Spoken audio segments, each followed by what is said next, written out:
disciplina, conversamos, tiramos algumas dúvidas, né? Houve uma apresentação de modo geral, até se estender um pouco, o que é natural para, para a quantidade de pessoas que se tem. Então, foi bom conhecer todos vocês, mas a partir dessa semana a gente vai ter mais atividades, né, técnicas, além do que eu já estou falando e repetindo para vocês. Entrem no sistema do Moodle e estudem lá todos os materiais. Tem muitos vídeos, tem jogos, tem um monte de coisa, né? Então, peço a vocês que vão lá acessar.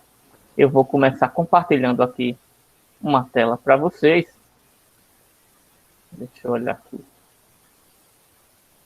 Ok? Que é sobre a parte introdutória, né?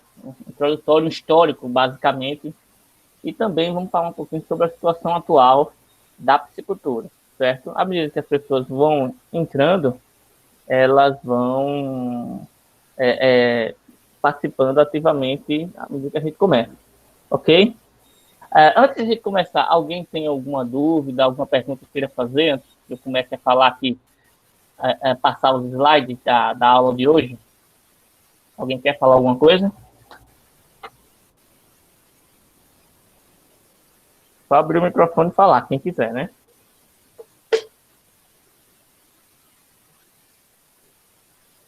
Não?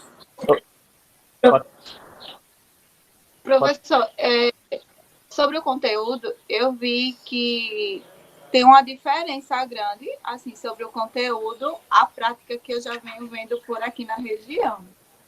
Em relação às criações, eu achei um pouco diferente, né? Mas aí, devido às aulas, eu vou tirando as dúvidas. Que legal. Desculpa, eu não estou visualizando agora, né? Quem é que tá falando? Vitória. Vitória. Ok, Vitória. De onde é, Vitória, que você disse que está tendo essas diferenças das práticas que você viu lá do conteúdo? Que cidade é do município? Na criação. Aqui de Viçosa. Ah, tá. Eu vi que a criação é um pouco diferente. O que é que você viu, esse sentido, que chamou mais atenção de tão diferente? A forma da criação também. A limpeza. Boa tarde. Boa tarde, gente. Bom, exato, Vitória. A gente, na disciplina, vai tentar passar um pouco a vocês sobre as técnicas, sabendo que uma coisa que eu gosto de ressaltar, cada situação, cada poça d'água é uma situação particular. E aí, por isso que tem que ter um conhecimento teórico para poder você transformar aquela situação na melhor possível. A gente tenta produzir os peixes, né, ou os organismos aquáticos, né, nos cultivos, nas criações, de uma maneira que seja sustentável, né? Que se produza carne, principalmente, mas para que se reproduza os peixes, se essa for a finalidade, né? No caso de, por exemplo, piscicultura ornamental, mas que seja da maneira mais sustentável possível. Então, é necessário ter conhecimento sobre qualidade de água, sobre instalações, né? Sobre a fisiologia do peixe. Então, por isso que às vezes tem essas diferenças do que a gente vê tradicionalmente. As pessoas às vezes vê uma coisa, um vizinho fazendo, ou no YouTube tem um vídeo lá que o cara inventa um monte de coisa, né, fantasia um monte de coisa e quer fazer. E aí, às vezes, faz de um jeito que vai achando do conhecimento natural, empírico, né, que vai passando de um para o outro. Mas existem muitos detalhes que é necessário um pouquinho de conhecimento técnico para poder ter sucesso. Também essa questão de as pessoas fazerem olhando, fazendo sem ter conhecimento técnico mais aprimorado é que leva ao insucesso de muitas criações. Porque a criação de organismos aquáticos, de peixes principalmente, ela tem a sua relação de que você pode produzir em pequeno espaço, pode produzir uma grande quantidade de carne, de proteína, de origem animal, né? Pode ter uma boa lucratividade, mas também você pode perder tudo de uma hora para outra. Então tem um limiar, uma margem de segurança também pequena, dependendo do sistema de produção que a gente vai ver posteriormente. Mas foi bom sua observação, é bom que você vai estudando, viu, Vitória? E outros também, vão olhando os materiais, vão estudando lá, e depois vai tirando as dúvidas. Eu estou disponível a hora que vocês quiserem, a gente poder tirar a dúvida. Antes de começar aqui, deixa eu olhar, não está aqui, eu pedi para a Emily, né, que é a nossa monitora dessa disciplina, ela vai tentar entrar, a última vez ela entrou, mas caiu a internet dela, e ela agora vai entrar, vai se apresentar depois, tomara que aconteça isso durante o decorrer da nossa aula. Tranquilo, gente? Então podemos começar? Alguém tem mais... sim, desculpa, alguém tem mais alguma coisa? Vocês podem interromper também durante a apresentação. Comigo não tem problema não, viu? Eu só não consigo ver... quando eu colocar a apresentação, eu não consigo ver alguém falando. Vocês têm que interromper falando. Eu não consigo ver mais chat nem nada. Tudo bem?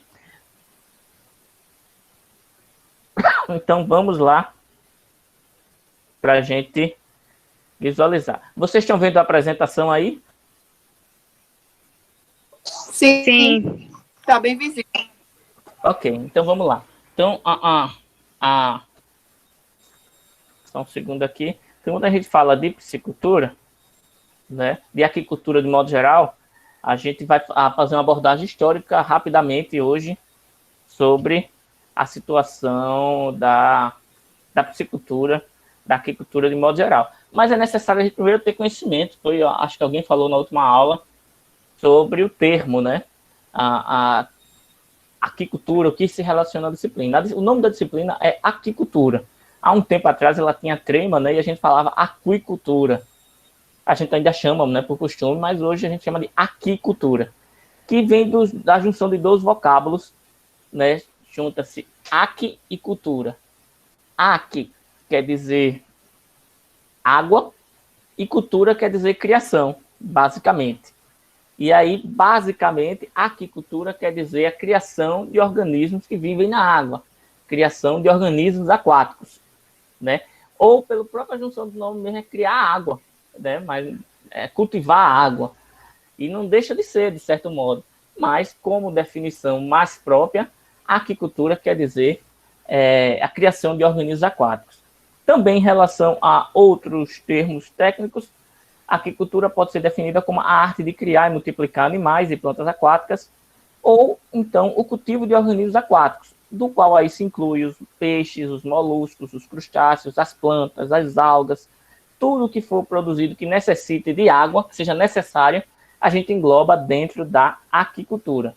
Então, a criação de camarão, ela está dentro da aquicultura, a criação de peixe, ela está dentro da aquicultura, a criação de rã, né? Mas rã vive fora da água, mas ela é necessária, a fase inicial dela, a água. Então, está dentro da aquicultura também. E outros animais que necessitem de água, né? Cultivo de organismos dentro da água está relacionado à aquicultura. Está entendido por vocês isso? Sim. Ok.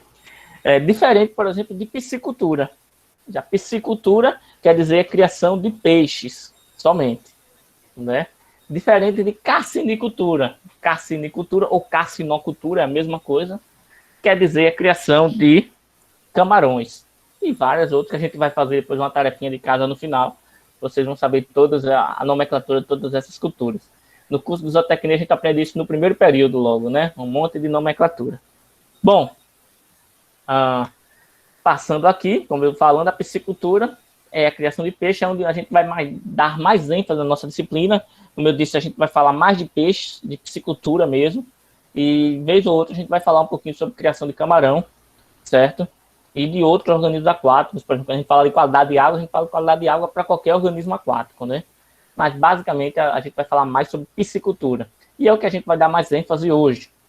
A piscicultura, a criação de peixes, ela pode ser de água doce ou de água salgada, né? Por isso que tem os peixes marinhos também, que vivem em água salgada. E elas têm diversas finalidades. Podem ser destinadas ao consumo humano, pode ser para ornamentação, por exemplo, para aquários, ou então o uso para conservação ou uso de isca para pesca, que é muito difundido também. De modo geral, a aquicultura, ou seja, a criação de organismos aquáticos, é das atividades zootécnicas que mais cresce no mundo. Então, se a gente for fazer uma comparação, a criação de organismos aquáticos em relação à criação de bovinos, por exemplo, de corte, né? A criação, isso no mundo todo, a criação de organismos, de peixes e organismos aquáticos é o que mais cresce no mundo. Por quê? Culturalmente, as pessoas têm e no Brasil tem muito isso também, mas no mundo todo, tem-se de que, por exemplo, a carne de peixe, a carne de muitos produtos de origem aquática são produtos saudáveis, né? E realmente são. Elas têm muita água, são de mais fácil digestão e têm um alto valor nutricional. Então tem essas vantagens também. também tem um valor comercial alto, ou seja, tem um valor agregado alto. Entretanto, como eu estava falando para a Vitória anteriormente, apesar do que é fácil de vender, é fácil de consumir, né, tem uma relatividade, as pessoas acham, de criação para ser muito fácil, ela não pode ser considerada tão simples. É necessário um certo conhecimento técnico para cada tipo de cultivo. É necessário ter conhecimento porque é diferente dos animais que vivem dentro d'água e a gente ter, né, uma produtividade adequada do que os animais terrestres. Também, uma grande particularidade é que quando a gente fala de peixes, particularmente, a gente fala de um monte de espécies de peixe, né? Então, por exemplo, só na bacia amazônica tem uma biodiversidade de várias espécies de peixe em relação à Europa. E quando a gente fala de bovino de corte, a gente fala de uma espécie de bovino de corte. Tem várias raças, mas é uma espécie só. Quem fala de suíno, a criação de suíno é uma espécie só de suíno. Mas fala de peixe, são várias espécies diferentes, de tamanhos, formatos diferentes, de hábitos alimentares, peixes carnívoros, herbívoros. Então são muito diferentes mesmo. E a gente nem tem conhecimento do cultivo e da criação de todas as espécies de peixe que existem. A gente não tem nem conhecimento de todas as espécies de peixe que existem em relação à descoberta. Então, vez ou outra, descobrem-se aí novas espécies de peixe. No mundo, como todo, esse dado é um pouco antigo, de 2010, mas tá até hoje, isso não muda muito. A gente tem, no mundo todo, em relação à criação de organismos aquáticos, a maior produção do que se tira da água é de peixes. Principalmente as carpas, né? As carpas correspondem a quase 50% do que se produz de tudo dentro d'água é carpa. Principalmente porque na China, Taiwan, eles se produzem muito essa espécie de peixe. Eles comem muito peixe lá na região do Oriente, na Ásia principalmente, e grande parte dos peixes que eles produzem e comem também, consomem e produzem é carpas. Muito comum lá, e a China é um país gigantesco, muita gente, né? E aí tem essa alta produção. Também se produz muita tilápia e outras espécies de peixe, salmão também. E como vocês estão vendo aí, outros camarões, outros peixes marinhos, trutas e outros peixes, ostras, que se produzem aí dentro da faixa do que se produz dentro da água no mundo. Mas vou dizer a você que quase 50% é só carpa. Aqui no mundo, viu, gente? Aqui no Brasil, o que mais se produz é tilápia. Aqui uma grande parte que se produz de peixes é tilápia e camarão, né? O camarão litopanês vanamei é um dos peixes, é um dos camarões também mais produzidos. Mas tilápia está disparado assim do que mais produz aqui no Brasil. Como eu estava falando, Professor, está travando a internet. Está travando, gente? Vocês não estão me ouvindo bem? Tem hora que fica travando.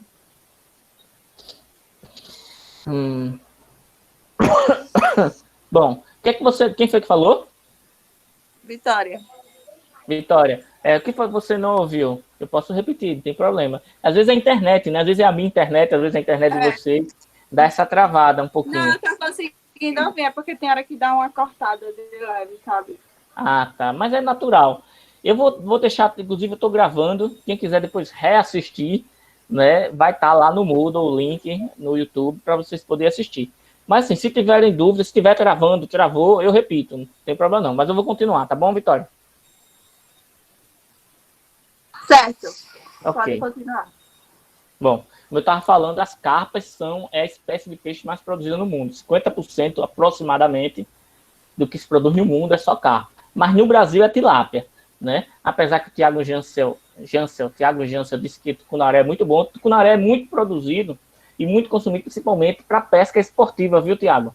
Porque é um peixe muito bravo, mas é um peixe lá da região amazônica que veio para aqui, a gente já encontra aqui no Nordeste, né, de maneira exótica, que ele é um peixe carnívoro, come alevinos de outros peixes, termina sendo um problema, né, para a criação de peixes aqui no Nordeste, que é um peixe muito voraz. Mas para pesca e pague, é muito interessante, que o pessoal pega, joga ele para pescar e ele não se rende facilmente. É um peixe muito valente, vamos dizer assim, para ser pescado. Bom, como eu vinha falando anteriormente, quando a gente fala de aquicultura, a gente tem que pensar cada vez mais que essa agricultura tem que ser de forma sustentável, principalmente quando por exemplo, a gente tem uma boa parte dessa turma que é do curso de agroecologia, né, do tecnólogo em agroecologia. E imagina você, e a agroecologia tem como seus princípios a preservação do meio ambiente, né, e a produção, seja lá a produção vegetal ou animal, que seja de forma sustentável. Mas isso, a agricultura, de modo geral, tem que se pensar cada vez mais assim. Imagina que um dos bens mais escassos do mundo, apesar que ainda é muito abundante, mas é um bem finito, é a água. E a gente vai utilizar essa água, né, gastar essa água para produzir outro tipo de alimento, a gente tem que tomar muito cuidado com ela. Enquanto a gente utiliza água para produzir peixe, tem outros lugares do mundo que não tem água nem para as pessoas consumirem. Então tem que pensar ela de uma maneira sustentável, né? Principalmente quando a gente pega um ambiente natural, confina esses peixes, né? Seja em viveiros, seja em tanques redes, seja em tanque de alvenaria, seja lá qual for, então a gente tem que tomar o máximo de cuidado com essa água. Controlar esse ambiente, né? A gente vai fornecer alimentação artificial, né? Uma ração diferente do meio ambiente natural. A gente tem que tomar cuidado com a densidade de estocagem, porque uma alta densidade, imagine muitos peixes num espaço pequeno, pode explodir, diminuir a imunidade desses animais e aí aparecer doenças, e também produzir mais excretas. Então, muito nitrogênio, muito fósforo e muita matéria orgânica vai ser despejada aí, né, da produção quando a gente confina esses animais, que na natureza não estavam assim tão juntos, né, tinha um grande espaço para reciclar todos esses nutrientes.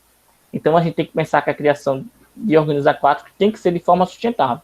Tanto é hoje que para produzir peixe de maneira comercial, apesar que aqui em Alagoas é uma realidade muito diferente, pouquíssimos os que têm, é necessário licença ambiental, para que você avalie quando você começar a produzir e avalie periodicamente o que é que você está despejando na natureza de nutrientes, né? Às vezes o pessoal utiliza medicamentos nos animais, e aí tem que tomar cuidado para isso não ir para o meio ambiente também, ou qualquer tipo de substância, ou os próprios nutrientes mesmo dos animais.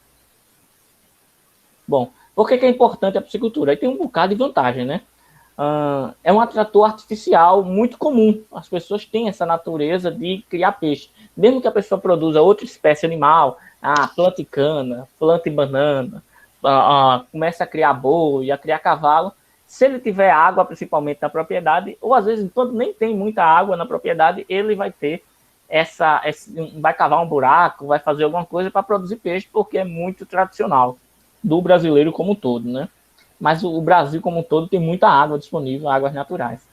É uma atividade que gera emprego e renda, é uma atividade que fixa o produtor no campo, né? Diminui a evasão para os grandes centros urbanos, incorpora os pescadores, é uma atividade que ele pode saber quando é atividade planificada, ou seja, ele vai produzir, ele sabe quando é que vai tirar aquele peixe, diferente do pescador, que ele só explora o ambiente, claro, de uma maneira muito superficial para subsistência ou para venda de maneira quando não é industrial.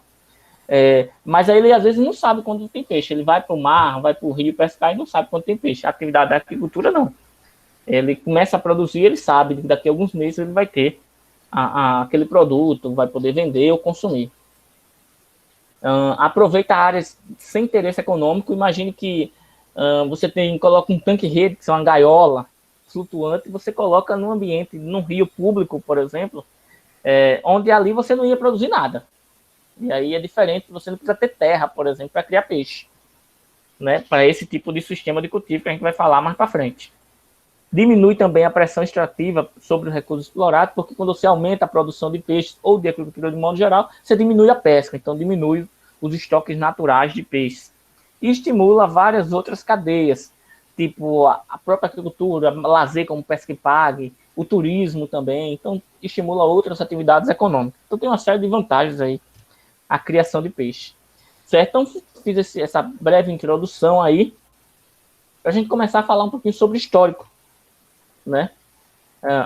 De como surgiu essa coisa de criar peixe. No Brasil é um fato, de certo modo, ainda recente, porque até algumas décadas atrás, criar peixe era muito, muito raro, era uma coisa muito de hobby. Criar peixe de maneira comercial não era muito comum, porque a gente tinha muito peixe pescado. A gente ainda hoje tem muito peixe que é pescado, seja no mar, seja nos rios, em abundância.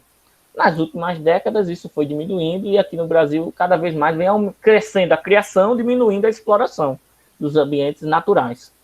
Mas isso começou há muito tempo, 9.000 anos antes de Cristo, quando o homem começou a se fixar num certo local, dizer, olha, vou começar a viver aqui. Ele só pescava e caçava, então ele começou, depois ele parou de ser nômade e começou a ter a menor disponibilidade, né, de caça ao seu redor.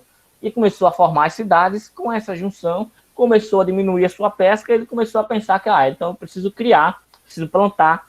E aí foi assim que começou, pela necessidade de mais alimento, fazer a criação de peixes. Os primeiros relatos que a gente tem específicos sobre a criação mesmo de peixe vem de livros bem antigos, né? Em 500 anos antes de Cristo tem um livro escrito na China que ele já descreve um manejo lá que era feito para a criação de peixes, algumas carpas, aquelas carpas coloridas, né? E peixe japonês também, o que você via de ornamentação naqueles lagos, que até hoje tem aquelas piscinas, né, de ornamentação, mas também servia para o consumo humano, para comer a carne. Então já tinha um manejo lá que você adubava a água e os peixes cresciam, né?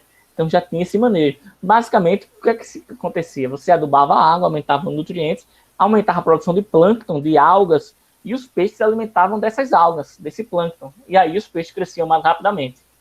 Então esse manejo era descrito há 500 anos antes de Cristo. Para você ver, 500 anos antes de Cristo, na China já se fazia isso. Até hoje, a gente põe muitos criatórios, como Vitória ressaltou aí, tem sistemas que as pessoas não sabem que às vezes é necessário adubar a água, né, aumentar a quantidade de nutrientes para aumentar a produção de plâncton para servir de alimento para os peixes. As pessoas não têm nem noção disso. A gente vai aprender isso à medida que vai passando a nossa disciplina. Também tem relatos da criação de carpas de até 2.000 anos antes de Cristo, ou seja, já existiam essas criações de carpas em relatos em escritos de 2.000 anos antes de Cristo. Também, você vê, que faz tempo, né, que as pessoas já criam peixe. Também no Egito Antigo, tem algumas pinturas lá nas pirâmides, dentro das pirâmides, de peixes ornamentais, sabendo, ou seja, que as pessoas já tiravam os peixes do ambiente natural e colocavam somente para servir como ornamentação, né, nos seus templos. Acho que os grandes faraós, né, e outros poderosos da época já faziam esse tipo de manejo, ou seja, já criavam peixe. Nessa situação eles tinham que alimentar, tinham que cuidar da qualidade de água, então eles já tinham um pouco de conhecimento disso. Em relação à criação de peixes marinhos, o milkfish, que é o Chanus da Indonésia, é o peixe que foi o primeiro peixe que foi, como é que se diz, há 1.400 anos atrás, né, o primeiro peixe na Indonésia que tem relatos sobre o cultivo dele, né, chamado Chanus, ou milkfish, né, um peixe marinho. No Brasil, como é que aconteceu esse histórico no Brasil?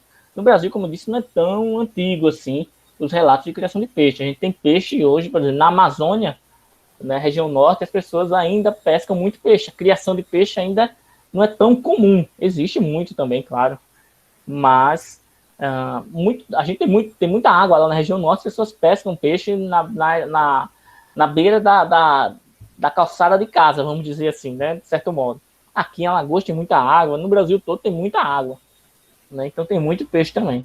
Mas essa questão da criação de peixe, das primeiras espécies a serem introduzidas, que foram espécies exóticas, que não são do Brasil, foi a própria carpa. Né, na Ásia, em vários outros países, na Europa, já se criava a carpa, a carpa comum, Cyprinus carpia. Em 1898, um dos primeiros relatos aqui no Brasil, foi da introdução dessa espécie, que até hoje é muito comum lá na Ásia e é muito produzida lá naquela região da Ásia, na China principalmente. Depois, na década de 1920, 1930, foram introduzidos um peixe que principalmente, o black bass, principalmente para pesca esportiva, mas é um peixe carnívoro que crescia rápido também, comia de tudo, mas é um peixe muito carnívoro, muito voraz. Foram introduzidos em Minas Gerais, que já se tinha conhecimento da criação deles lá nos Estados Unidos, né? Ou seja, o Brasil sempre importando a tecnologia, né? Imagina que os Estados Unidos é um local, a Europa também, são locais frios. E a gente pegava os peixes de lá, de ambientes frios, e trazia para cá para ver se dava bem. Muitas das vezes não se dava. Não se dá bem no clima brasileiro, porque brasileiro tem suas particularidades, principalmente o clima, a água é diferente, então tem essas particularidades. Bom, isso aí na década de 1930, 1920. E aí, mas era muito incipiente ainda a criação de peixes aqui no Brasil, não tinha muita coisa, até que chegou um cara, esse cara aí, Rodolfo von Hering, que é conhecido como o pai da piscicultura brasileira, um estudioso, né, descendente de alemão, que começou a desenvolver, ensinou muitos pesquisadores, desenvolveu muitos projetos e fez com que a piscicultura crescesse aqui no Brasil. Mas ele foi muito, de certo modo, foi muito injustiçado, né, aqui no Brasil, porque foi na época da Segunda Guerra, ele é descendente de alemão, o pai dele, o pai dele é um dos criadores do Museu de História Natural de São Paulo, então era uma família de estudiosos. Ele, particularmente, é considerado o pai da piscicultura brasileira. Ele desenvolveu muitos protocolos de criação que não se tinha. Por exemplo, a gente não sabia reproduzir artificialmente os peixes. E aí ele estudou várias técnicas, né, vinda da Europa, da Argentina, e transferiu essa técnica para os peixes que nós tínhamos aqui no Brasil. O pacu, o tambaqui. Então ele fazia essa adaptação e começava a reproduzir artificialmente os nossos peixes que tinha aqui no Brasil. Então isso foi muito bom lá no Sudeste. Ele trabalhou muito. Também foi trabalhou muito nos antigo DENOX, Departamento Nacional de Obras contra a Seca, povoando os açudes que tem no Nordeste, que é Rio Grande do Sul, no Ceará, Rio Grande do Norte. Aqui em Alagoas tem alguns açudes ainda do DENOX, açudes antigos, que serviam para abastecer a população com água, mas também servia para a criação de peixes. Como eu disse, aí trabalhou no Nordeste, muitos estudos com peixes do São Francisco, que a gente não tinha conhecimento, as pessoas comiam, mas não sabia como criar. Piava, piava-sul, curimatã, pacu, e vários outros peixes. Ele desenvolveu protocolos de criação, né? Ainda iniciais, mas até então a gente não tinha nem conhecimento desses peixes direito na época. Bom, só para dar essa questão do Rodolfo von Hering, que é considerado o pai da piscicultura brasileira. Continuando aí esse histórico, né, da nossa piscicultura, em 1949, a introdução de uma outra espécie, a truta arco-íris. Ela é natural dos riachos da América do Norte, lá da região bem fria, lá perto do Alasca. É um peixe muito comum lá, mas quando a gente assiste desenho animado, dá para ver aqueles ursos, né, lá nas cachoeiras, tentando pegar o salmão, principalmente esse salmão aqui, salmão e truta, né, são espécies da mesma família, tentando pescar, né, para comer. É um peixe da carne bem avermelhada, muito gostosa, mas é um peixe de água fria, lá daquela região. Mas foi importado lá, na época, em 1949, né, pelo Ministério da Agricultura. Na década de 50, os pesquisadores, os políticos daqui, o Ministério da Agricultura começou a pensar que, olha, a gente está trazendo muito peixe de água fria aqui e não dá muito certo a criação. Até hoje, você criar truta, salmão aqui no Brasil é muito incomum, não é tão comum. Porque nosso clima é muito quente e esses peixes são de águas mais frias. Mas aí começaram a pegar peixes, mas tem outras espécies muito produtivas de fora, que já se tem alguns sistemas de produção, que são de águas mais quentes, tipo a tilápia. Sabendo-se, gente, que existem mais de 85 espécies de tilápia, né? E aí, na década de 50, foram introduzidas 3 espécies aqui na América Latina, no Brasil. A tilápia zile, a tilápia rendale e a tilápia Oreochromis moçambicus, a moçambicana, ou africana também, foram introduzidos aqui. Eram peixes de água quente, que aproveitavam as nossas águas tropicais aqui, se davam muito bem, muito resistentes, se reproduziam rápido, então foram introduzidos na década de 50. Na década de 60, outras espécies de tilápia, a Oreochromis niloticus e a tilápia ornorum, né, foram introduzidas também, somente no Ceará, mas em todo o Brasil foram introduzidas essas tilápias. Como eu disse, existem mais de 85 espécies de tilápia, mas nessas décadas foram introduzidas essas espécies aí. Algumas se deram bem, outras não se deram muito bem, que a tilápia, ela cresce muito bem, é muito rústica, muito resistente a doenças, mas ela tem um pequeno defeito. E aí quem já criou, quem já conhece, tem uma noção do que seria essa principal dificuldade da criação de tilápia. Alguém pode suscitar aí o que é? O que era, né? Qual a dificuldade da criação da tilápia? Vitória. Tati, o que você acha, Tati?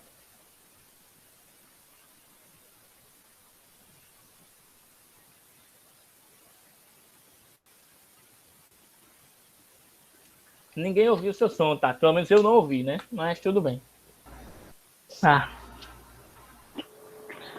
Aqui, professor, na minha região, eu vejo muito o pessoal criar só tilápia. Só que mas... assim, é totalmente diferente. A criação deles aqui não tem esse cuidado todo, né? Com a questão da água. Qual a dificuldade da criação da tilápia? Ninguém. Eu aposto que alguém já sabe. Não acredito que seja dificuldade, mas sim questão de saber a forma de tratar, de cuidar. Questão de tratamento mesmo, eu acho. Exato. Mas tem uma dificuldade aí. Eu aposto que alguém já criou tilápia ou alguém já ouviu falar, sabe que tem uma dificuldadezinha sobre a criação de tilápia, que ela cresce muito rápido, é um animal que come de tudo, muito rústico, mas ela se reproduz muito rápido também. E isso é um probleminha, porque ela começa a se reproduzir e vai ficando pequenininha. Se reproduz pequena, é o que o pessoal chama de pega e amundiçar, né? Porque ela não cresce muito e começa só a se reproduzir. E isso é um problema porque termina os peixes não crescendo muito, só se reproduzindo e ficando pequenininho. Né? Então, essa é uma dificuldade que se tem da tilápia. Das tilápias de modo geral, viu, gente? Quanto mais quente o clima, o tempo, a água, eles crescem e vão reproduzindo rapidamente. Essa tilápia aqui, a Oreochromis niloticus, essa primeira figura aqui, é claro que a figura está bem bonita, né? Bem cinza, né? Acinzentada, que apesar que a tilápia, gente, ela muda de cor, dependendo de onde ela estiver. Se você pegar uma tilápia dessa cor e colocar numa água barrenta, ela vai ficar mais amarelada. Se você pegar botar numa água escura, ela vai ficar escura. Ela muda de cor na hora. Né? Que às vezes, a tilápia cinza, a tilápia escura, tem umas coisas, às vezes está doente, às vezes quando está doente, ela muda um pouco de cor também. Né? Mas normalmente ela mimetiza com o ambiente, com a cor da água. E essa tilápia Oreochromis niloticus é hoje a tilápia mais produzida no Brasil. Todas as outras, né? Tilápia ornoro, tilápia moçambique, não se deram bem e terminou não existindo mais. Tem muito pouco hoje no Brasil. Hoje, a espécie mais produzida no Brasil é a tilápia Oreochromis niloticus, né? Também chamada tilápia do Nilo, né? Porque vem de lá da região do Rio Nilo, lá na África, né? Onde foi a origem dela. É uma espécie que não era do Brasil, foi introduzida no Brasil e hoje está difundida em quase todas as bacias hidrográficas brasileiras. Ela não está muito difundida lá no norte ainda, né? Não está muito difundida. Existe lei, inclusive, em alguns locais que não pode criar tilápia lá. Mas em todo o resto do Brasil, ela é muito difundida. Bom, só continuando, então, ainda na década de 60, houve a introdução de outras espécies exóticas, a introdução de carpas chinesas, uma carpa capim, a carpa prateada e a carpa cabeça grande, como vocês estão vendo aí as fotos. Tem as carpas, de modo geral, elas são muito rústicas, são muito resistentes, crescem bem também. Tem uma carpa chamada carpa capim aí, como vocês estão vendo. É uma espécie que come capim, então é muito fácil alimentar. Então é interessante esse cultivo dessa espécie, né? Mas, de modo geral, as carpas são muito resistentes. Na década de 70, né, começou a desenvolver mais a criação de outras espécies, principalmente espécies nativas. Por exemplo, a tainha começou a ter protocolo de reprodução. Isso porque Rodolfo von Hereken, né, fez várias pisciculturas aqui no Brasil, projetou muitas pisciculturas, mas depois ele foi muito perseguido na época da Segunda Guerra, porque era descendente de alemão. Inclusive a família dele e era judeu. E a família dele foi mandada de volta para a Alemanha nazista, chegou a morrerem lá em campos de concentração. Então foi uma dificuldade muito grande para ele nessa década há 20 anos atrás, né? Na década de 40, mais ou menos 50, então foi muito difícil aí para a família do Rodolfo von Hereken. Mas a partir dos anos 70, houve o desenvolvimento de outros pesquisadores que foram alunos, vamos dizer, do Rodolfo von Hereken, né, e continuaram essas pesquisas e esses estudos com espécies nativas. Ainda na década de 70, começaram a, em vez de jogar peixe, a gente não sabia que peixe é, que tem nas regiões, começaram a haver uma maior especificação, ou seja, o Brasil, na década de 70, produzia mais carpas e tilápia. Eram as principais espécies de peixes, além dos peixes nativos, que não eram muitos produzidos, eram pescados somente. Começou ainda também a produção de tilápia macho, que é 100% macho. Por quê? Porque justamente uma das dificuldades da tilápia era porque ela se reproduzia muito rápido. Então, quando tinha macho e fêmea, elas começavam a ficar pequenos, né? Amundiçava, vamos dizer assim, a criação. E aí, com a produção de peixes híbridos de tilápia, 100% macho, vamos dizer assim, diminuía esse problema, porque os peixes começavam a crescer, inclusive o macho cresce mais do que a fêmea. Macho de tilápia, né? Também, ainda na década de 70, o sistema era um sistema extensivo, ou seja, em grandes áreas de criação de peixe, mas sem muito cuidado, sem uma densidade muito baixa. A gente vai ver isso mais para frente. Ainda na década de 70, começou-se, em vez de ter açude somente para a criação de peixe, começou-se a construir tanques para a criação, sistema semi-intensivo. Então, começou a criação específica para as instalações específicas para a criação de peixe. Além da introdução de uma outra espécie chamada catfish, que é uma espécie ainda lá também da América do Norte, muito comum.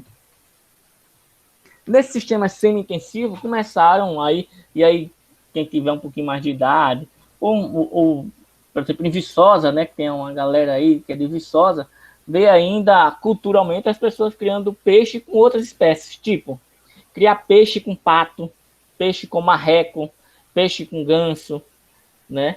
Então, peixe com suínos.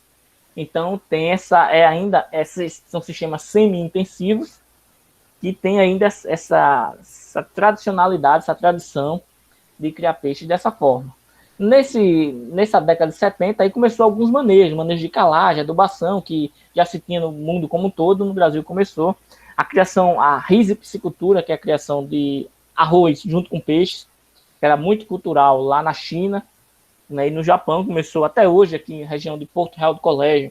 O pessoal ainda produz muito, é um dos maiores produtores de arroz aqui do estado de Alagoas, e o pessoal produz muito peixe com arroz, porque o peixe, inclusive, ele aduba as suas excretas, serve para adubação, somente o arroz quando ele é feito alagado, produzido em região alagada, e come os parasitas, insetos, né, que tem, né, do arroz.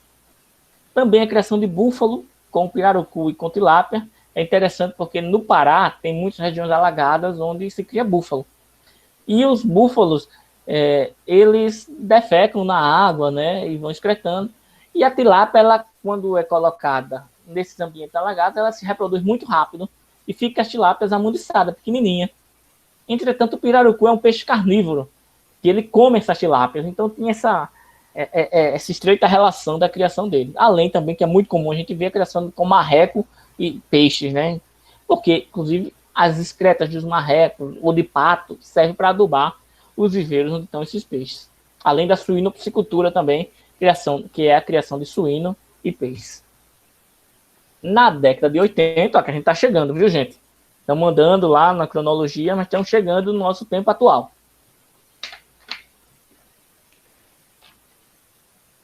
Na cronologia, a gente está nos anos 80, começou aí nessa época o início da decolagem da piscicultura, porque até a década de 70 não se criava muito peixe, e aí começou os cursos superiores e técnicos específicos, né, curso de engenharia de pesca, engenharia de agricultura, começou o desenvolvimento dos pesque-pague. Não sei se hoje em dia, não sei se vocês têm conhecimento de algum, mas existia muito, alguns anos atrás, o próprio Ecoparque, que hoje é fechado, né? Alguns anos já foi fechado. O Ecoparque era um parque temático, parque aquático que tem aqui em Maceió. Ele começou com pesca e pague, ou seja, tinha um tanque de viveiro de peixe, as pessoas iam lá, pescavam, e quando você pescava o peixe, você era obrigado a pagar o peixe e ficar com ele. Às vezes assava e já comia lá mesmo, então era um lazer para a família. Hoje no Brasil diminuiu muito, mas ainda existe, né? As pessoas têm viveiros, né? A pessoa dá a vara, cheio de peixe lá, os peixes já tudo querendo comer, e aí você dá a isca e a pessoa vai lá e o prazer de pescar, né? Hoje você pode pescar e soltar também em alguns locais, mas a maior parte você vendia o peixe que o cara pescava, então peixe fresquinho, então só o prazer de você pescar já valia a pena. Também os cultivos em tanques redes, que são gaiolas flutuantes, né? Vou até mostrar para vocês mais para frente. Começou a reprodução de alguns outros peixes nativos na década de 80, que até a gente só trabalhava com peixe exótico, peixe de outros países, que a gente nem mal tinha conhecimento, trazia para o Brasil para a gente criar, mas começou a reprodução induzida do pacu e do tambaqui, são dois peixes muito comuns, e hoje já há uma produção em larga escala dessas espécies de peixe, que são peixes nossos, brasileiros. Começou também a produção comercial de alevinos, que são os filhotes dos peixes, porque você vai produzir peixe e aí quando termina o ciclo, os peixes crescem, morrem, você não precisa reproduzir, tinha que ter reprodutores lá para produzir os alevinos e continuar a engorda de novo. E aí nessa década de 80 começou as pessoas somente a comprar os alevinos, não precisava você ter um reprodutor em casa cuidando dele. Reprodução dos peixes maiores, que precisava reproduzir, ter todo o cuidado de reprodução que é mais detalhado. Além também das pesquisas em nutrição e reprodução, na década de 80 isso começou a difundir mais.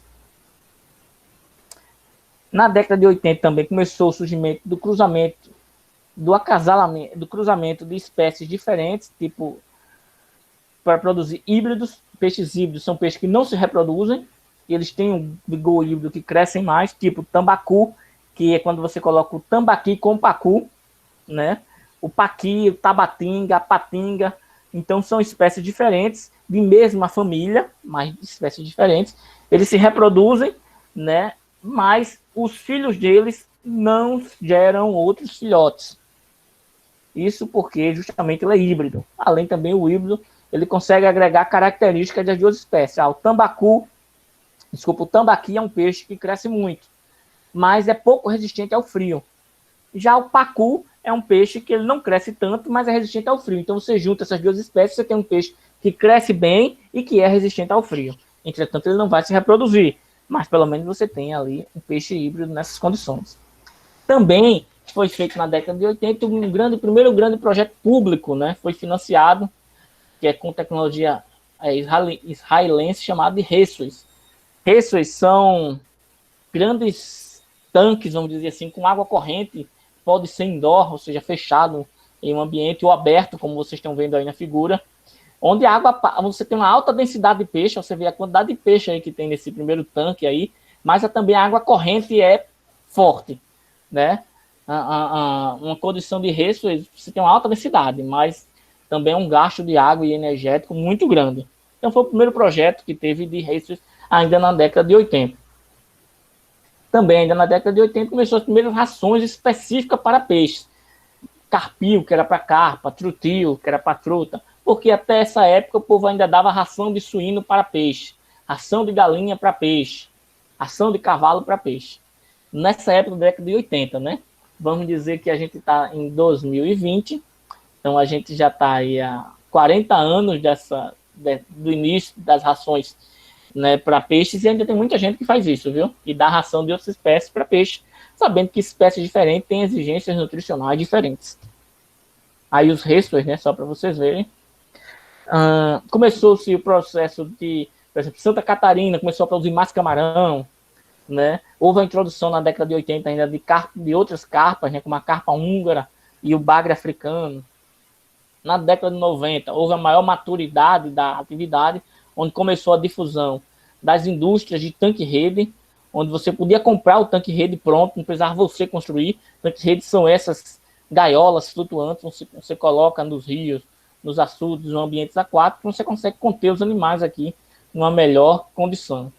Houve a difusão da tecnologia, né, de tilápia em tanque-rede, a industrialização do pescado, porque ainda atualmente a gente tem pessoas que não comem peixe com medo de se engasgar com a espinha. Não sei se tem alguém dessa turma que diz, eu não como peixe, não como porque eu vou me engasgar com a espinha entalada na minha garganta, né? Entretanto, desde a década dos anos 90 que começou-se o processamento, a industrialização do pescado, onde você tem nuggets que não tem espinha, onde você tem o filé do peixe que você não tem espinha, e aí começou a crescer muito a difusão da criação de peixes, né, e do consumo de peixes no Brasil. Também nessa época começou os pesca e pague, né, explodiu na década de 90, e o início da produção de rações extrusadas, que é aquela ração que boia, ou seja, diferente da ração de cavalo, você joga lá, tem aquele pelletzinho que ela afunda, ou a ração em pó, que dava para a galinha, você jogava, metade ia no vento, metade ia dentro do tanque que se perdia, o peixe comia 10, 20%. Começou a ração extrusada, que é aquela ração de bolinha que boia. E aí você sabia se o peixe estava comendo ou não. Inclusive, se o peixe não comeu, você podia até tirar. Você tirava, jogava em outro tanque. Então, isso ficou muito comum na década de 90. Da década de 90 para os anos 2000, começou o estado do Paraná, começou a produzir muito tilápia, então não tinha mais aquela coisa de não... Começou a focar em uma espécie. Até hoje, o Paraná é um grande produtor de tilápia, principalmente em tanque-rede, nas grandes barragens, né, de hidrelétricas que tem lá. Santa Catarina produz muito moluscos. O Nordeste produz muito tilápia, muito camarão. Região Rio Grande do Norte, Ceará, Pernambuco, produz muito camarão. E tilápia também. Apesar que a gente produz de tudo que é peixe, mas tilápia se produz quase no Brasil todo. No Norte, se produz mais peixes amazônicos, tambaqui, pirarucu e outros mais. Então, começou a focalizar aí as regiões, os estados com espécies, né, particulares para cada estado. Começou também a produção maior dos alevinos monossexos, a tilápia somente que é macho. Não podemos esquecer também que aí, a partir dos anos 2000, difundiu-se muito a piscicultura ornamental. Ainda eu considero a piscicultura ornamental, gente, uma atividade das mais lucrativas. Em pequeno espaço você pode produzir, né? Claro, a gente precisa difundir muito, é um valor agregado muito alto. E muitas das vezes, as mesmas condições de criação de peixe para consumo, para corte, as mesmas condições de criação para peixe ornamental. Então é bem interessante. Imagine que um peixe, normalmente, dependendo da espécie de peixe, ele é vendido à base de um exemplar de peixe é vendido às centenas de reais, 200, 300, 400 reais, uma unidade. Um peixe para corte você não compra nesse valor, né? Você compra no peso. E aí um peixe você normalmente não compra 100, 200, 300, 600 reais um peixe só, né? Além dos produtos para essa área, né? Bomba, ração específica, tem muita coisa e foi difundido muito, principalmente com as feiras, né? Feira de piscicultura ornamental foi muito comum nessa época, década de 90, início da década de 2000. Ou seja, a piscicultura ornamental ainda é mais recente, né, do que a piscicultura para corte, para consumo. Muito comum lá na região sudeste, as pessoas começaram a ir para dentro de apartamento, né, sair do meio rural, ir para as cidades, e aí as pessoas se sentiam sozinhas. Não dá para criar um cachorro você passando o dia todo fora de casa, mas um peixe em um aquário você consegue. E aí foi muito difundido. Até hoje, e principalmente com peixes que não tinham muita exigência, como o peixe beta, os guppies, né, o lebistes, as carpas coloridas, aquele peixinho dourado, que é uma espécie de carpa, que é o guinquil. Também peixes amazônicos, aqueles peixes menores, né, zebrafish, outro plati e outros, principalmente foram feitos eles pegavam lá nos rios da Amazônia e vendiam. Até hoje muita gente faz isso, pesca nos rios amazônicos e exporta nos valores a poucos centavos. E depois eles revendem para a gente um valor muito caro. Esse que é a dificuldade do brasileiro, né? Mas ainda se produz muito peixes ornamentais aqui no Brasil. Também o desenvolvimento de equipamentos. É uma cadeia que está se modernizando rapidamente. É a cadeia da piscicultura ornamental. Também, gente, a piscicultura marinha também vem desenvolvendo bastante recentemente. Na Bahia, em Pernambuco já tem, em Sergipe já tem, principalmente da criação de bijupirá. É um peixe da nossa costa aqui, esse peixe aqui que a gente está vendo. Ele parece um tubarãozinho, tem uma carne muito apreciada, também conhecida como cóbia no mundo, o pessoal conhece como cóbia. É um peixe que é criado em grandes tanques redes no meio do oceano, no meio do mar, né? Tanques gigantescos desse, com ração tudo automatizada. Aqui no Brasil se produz mais disso, no mundo se produz outras espécies, como atum, salmão, truta, né? E outras espécies da piscicultura marinha. Como vocês estão vendo aí, mas aqui no Brasil já se tem esses grandes viveiros para a criação de tilápia. Por exemplo, essas figuras, gente, são no Rio São Francisco.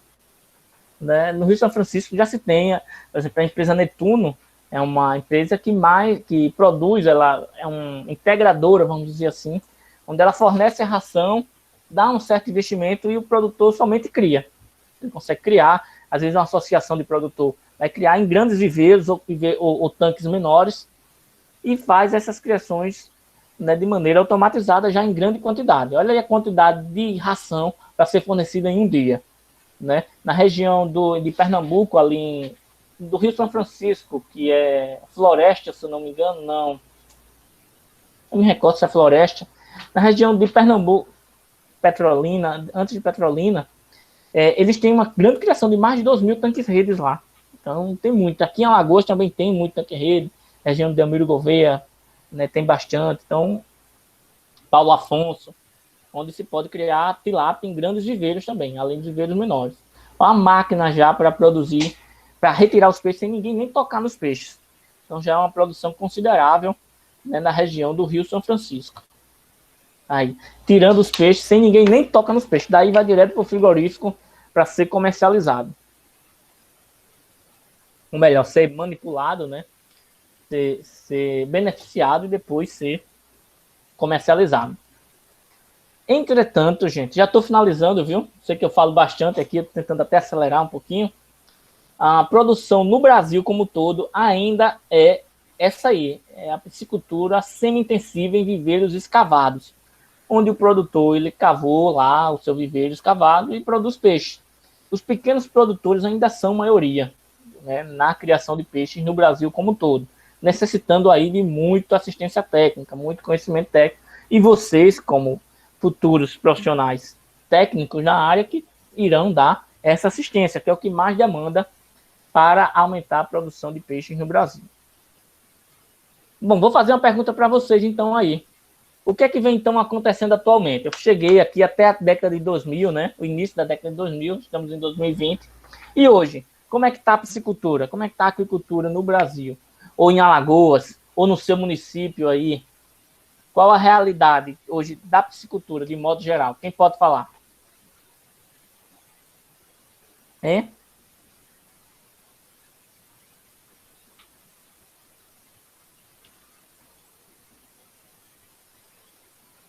Laís, quer falar, Laís? Laís fez uma pergunta, fez um monte aqui de perguntas, eu tô vendo agora, viu? Os peixes criados em cativeiro são considerados mais saudáveis em relação aos que estão em ambientes naturais? Depende, viu, Laís? Laís, está me ouvindo aí ainda? Sim? Depende, viu, Laís? Se o peixe ele for cultivado de maneira correta, de maneira sustentável, sim.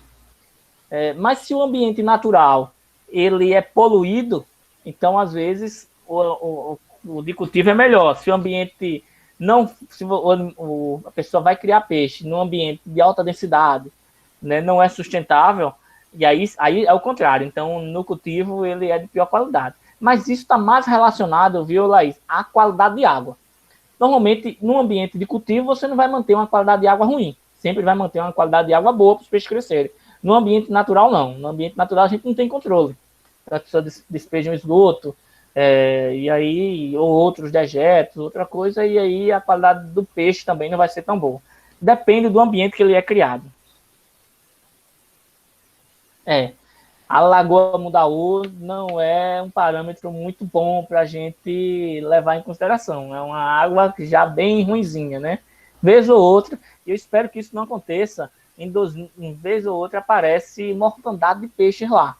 Eu estou com um projeto para fazer na área de Barra de Santo Antônio, está morrendo muito peixe lá no Rio Santo Antônio, e vez ou outra tem essa mortandade. Estou aos pouquinhos aqui, viu, Laís? Eu fiz uma pergunta e estou respondendo algumas, né? Mas vamos pensando aí.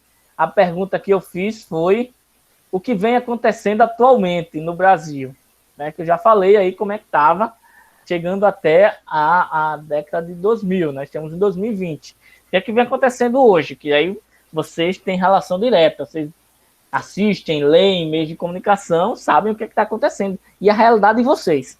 Mas respondendo aqui as outras perguntas, viu, Laís? Deixa eu olhar se tem mais alguma. O consumo daqui de Alagoas é mais cultural. Falo no sentido da pesca por povos ribeirinhos ou cultivados, exato. É muito. Quem mora no litoral, por exemplo, na praia, adora comer peixe frito, né, aqui em Maceió. Ou quem mora na região do Rio São Francisco come muito peixe, né? Pessoal, mas é muito cultural. A gente costuma muito. O Brasil, como um todo, é muito cultural comer peixe, não tem dificuldade. Aí a forma, o preparo, a espécie, isso depende, né? Tem uma parte lá, eu já fiz algumas pesquisas, viu, Laís? E todos, né? Sobre consumo de peixe. Né? Fiz em Rio Largo, fiz em Maceió, fiz em Satuba, fiz em Capela, fiz em alguns outros com alguns alunos que saíam perguntando para o povo qual o peixe que você gosta, por que você gosta, qual é o tipo de preparo, uma série de coisas. E também em alguns outros estados já tem essa pesquisa. Por exemplo, no Ceará, o pessoal gosta muito de peixe grande, aquele peixe que cobre um prato todo. Aqui, a gente não gosta de peixe, por exemplo, de 1 quilo.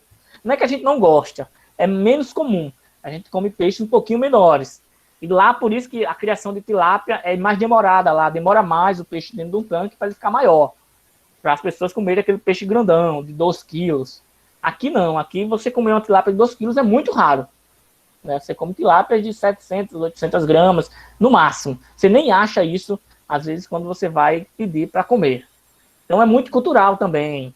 Lá no norte, em Manaus, o pessoal come a manta de peixe. Pirarucu é aquele peixe bem grandão, de quase 2 metros, o pessoal corta e faz uma manta e come peixe até umas horas. Eu tive também no centro-oeste, o pessoal come muito peixe também, então tem diferentes formas de preparos. Deixa eu ver, tem muita pergunta aqui, né, gente? Eu vou perguntar para vocês, depois eu respondo tudo. Tudo bem? Tem mais alguma, Alex? Se usa agrotóxico, cadê que eu vi aqui? É usado agrotóxico também na água dos peixes? Vou responder tudo, Laís, David, Tiago. Vou responder tudo, mas daqui a pouquinho, viu? Deixa eu só continuar aqui, falta pouco. Eu quero que vocês me respondam. Quem me perguntou, eu vou perguntar também. E eu quero que vocês respondam. Vou perguntar se é usado agrotóxico também na água de peixe de criação. Laís, assim, pode ser usado. Pode. Não é aconselhável. Não é aconselhável. Porque, principalmente se os peixes estiverem na água, os peixes podem morrer. Na verdade, se você tiver peixe e você colocar qualquer tipo de pesticida na água, esse peixe vai morrer, porque é tóxico para eles. Mas tem situações que às vezes pode se utilizar, mas não é recomendado, nem vou ensinar vocês a fazer nada disso. Aqui eu não vou ensinar isso, porque nem é recomendado. Mas tipo, você tem uma grande infestação daquelas plantas baronesa, né, no ambiente aquático. É bem comum isso. Eu prefiro trabalhar na prevenção. Ou seja, a baronesa cresce porque a água tem muito nutriente. Esse nutriente vem de alta densidade ou de algum outro matéria orgânica que está em excesso na água. Se você diminuir isso, ela vai diminuir também. Mas aí o que o pessoal faz? Arrocha herbicida para matar a baronesa. Né? Mata a baronesa, mata 98%. Aí sobra 2%. Esses 2% se multiplicam na rapidez tão grande, né, que nem valeu a pena gastar o pesticida. Né, o herbicida para matar aquele tipo de baronesa, aquela planta que fica flutuando na água.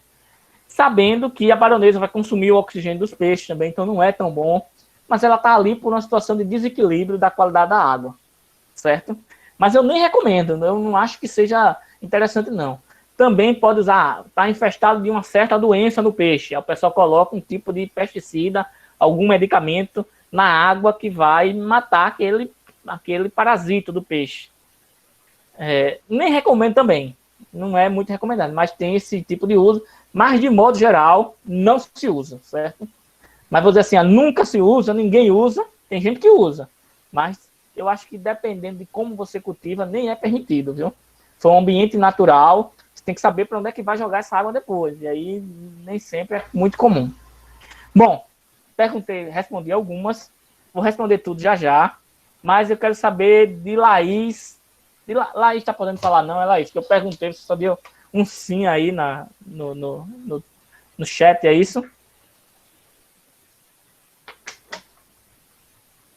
Tudo bem, você tá café com leite hoje porque seu microfone tá ruim. Foi a mesma coisa na semana passada, né? Não foi isso, Laís? Na próxima, nem que eu vá lhe dar um microfone e levar aí na sua casa para você e uma câmera pra gente lhe ver também. Certo? Mas tudo bem. Mas então, já que você não respondeu, eu vou perguntar aqui a quem me perguntou. Tiago Jansel. Tiago Jansel, aparece aí pra gente falar, conversar. Tiago Jansel e quem mais? E David Castro, por favor. Nem microfone, ninguém tem mais microfone não aqui nessa aula mais, né?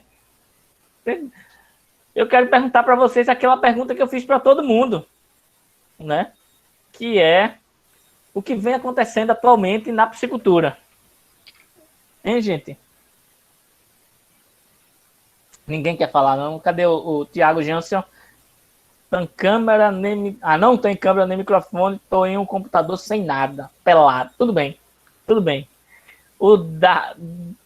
David, meu Deus. O David Castro. E aí, David, o que é que está acontecendo hoje na piscicultura, de modo geral? Deixa eu dar uma parada na apresentação, para vocês me verem aqui. Hein, gente, o que é que está acontecendo, David, por favor? Salve a turma aí. Se eu dar um pontinho, será que alguém responde? Hein, Tato, será? Se eu der um ponto para alguém falar? É que vocês têm acesso aí. É só pesquisar no Google, né? Já acha um monte de coisa.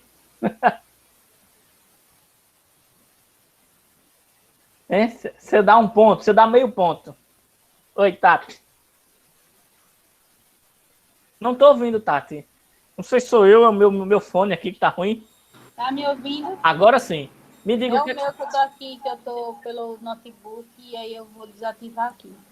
Tudo bem. Pronto. Ô, professor, eu acho que a piscicultura hoje está crescendo, né, em comparação com anos atrás, né, o que também o senhor demonstrou nos slides, porém ainda o consumo per capita é pouco, né, eu acho.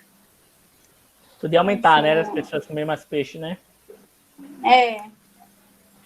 Qual a sua Mas percepção, por exemplo? Você... O que é que você... Comparativa a outras carnes aqui, na sua realidade, né? Você que é de Maceió, de Rio Largo, melhor dizendo, né? Mas pertinho ali, região metropolitana de Maceió. Maceió.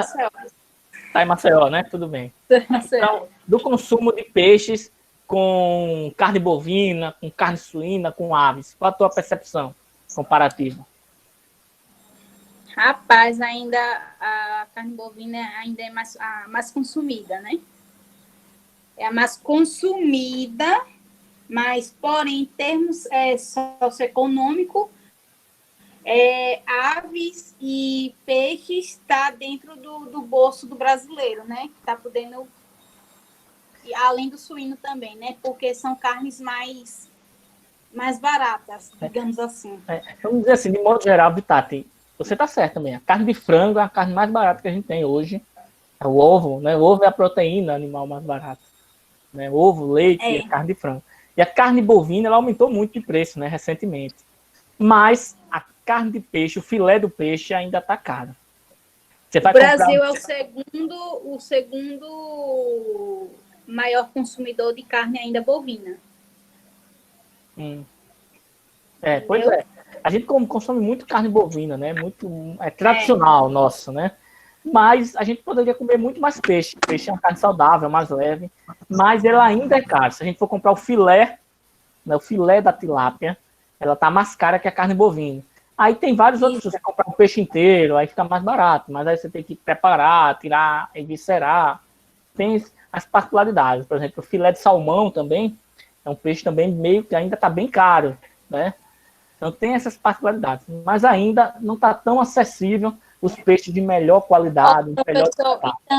E também vai também da cultura também, assim, tipo onde eu moro, né, a capital, tem gente do interior que consome mais o peixe, né, por conta dos rios, o mar perto, né, que tem na família gente pescadores, né, que pescam. E também, professor, eu acho que aqui na capital o pessoal tem um pouco ainda do receio de comer o peixe por conta da poluição, né? Que ainda é grande e a educação do povo ainda é pouca, né? Entendeu? Eu acho que também, né? Essa... cultural tem relação, também. Né? Tem gente que a gente vai falar já sobre isso. Né? Tem gente que não come peixe porque vai ter medo de se engasgar com espinha. Outro tem, o peixe tem gosto de barro, o peixe tem gosto de mofo. Outro diz, não como peixe de couro, eu não como peixe vermelho, eu não como peixe X, Y. Tem até religião, eu acho, apesar que Jesus comeu peixe, né? A gente não come carne de suíno por causa de religião. Mas tem as coisas tradicionais, culturais de cada família, de cada ambiente. Mas a gente ainda come pouco ainda, podia aumentar o consumo de peixe. Os produtos dos peixes podiam ser mais diversificados. A gente vai comprar aves, aí tem corte de aves de tudo que é tipo. Asa separada, a coxa, a sobrecoxa, pescoço, fígado. Do peixe você encontra o peixe. Raramente você encontra posta e filé, né? Mas a gente não encontra... E existem muitos cortes de peixes, né? Por exemplo, existe a costelinha de tambaqui. Você for, por exemplo, no restaurante Extra, tem lá uma área só de bariça, você o Palato, que é um restaurante de classe um pouco mais alta, você acha lá costelinha de tambaqui. Ou você acha o nuggets, hambúrguer de peixe. Então, tem outros produtos que poderiam fazer com que aumente. Então, precisa aumentar mais, certo? Obrigado, Vitor, por responder. Você acha que merece ponto? Não, né? Não, professor, ainda não. Ainda não, né? Mais para frente. Eu achei que você não vai nem precisar. Mas mais para frente a gente vê. Eu tenho um bocado de coisa aqui no chat. Eu não consigo ler falar ao mesmo tempo. Fico meio louco aqui. Mas eu respondo já a todo mundo, viu, gente? Professor, responda a pergunta. Respondo já a todo mundo aqui. Bom mesmo é comer inseto, né? Tião, você tem razão. Tem gente que come inseto, é interessante também. Dependendo do inseto, né?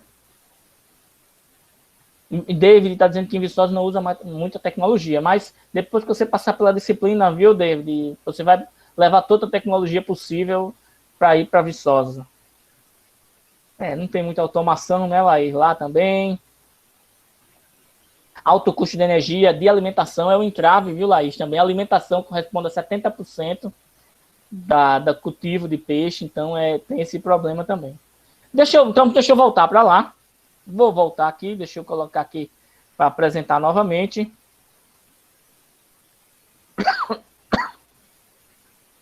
O que é que vem acontecendo atualmente? Eu botei no Google, né?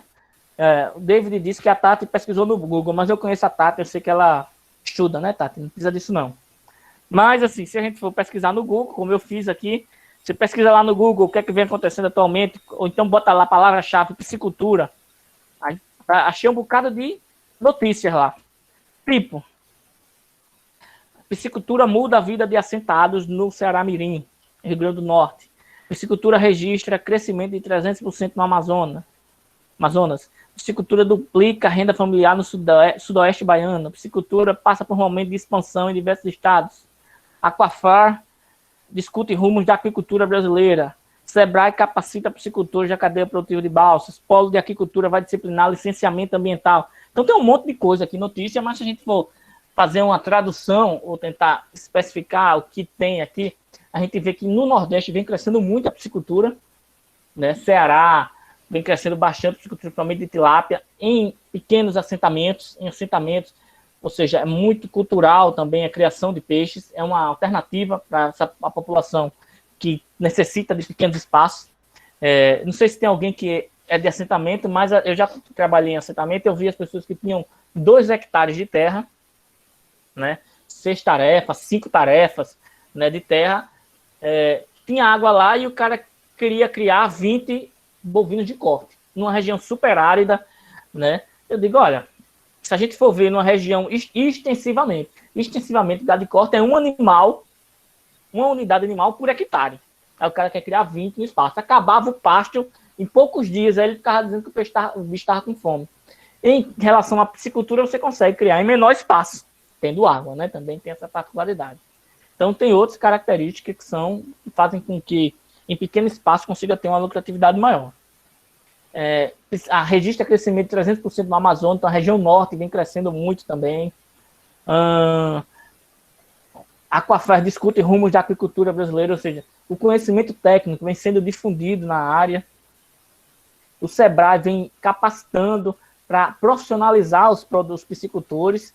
E uma coisa também que você colocar lá é sobre licenciamento ambiental, que cada vez está sendo mais exigido a questão do licenciamento ambiental para a piscicultura. E aí eu tenho outra pergunta, né, para vocês. Mas aí, depois de eu perguntar para vocês o que é que vem acontecendo, e o futuro? O que é que está acontecendo atualmente? E o futuro da piscicultura? Quem pode me responder?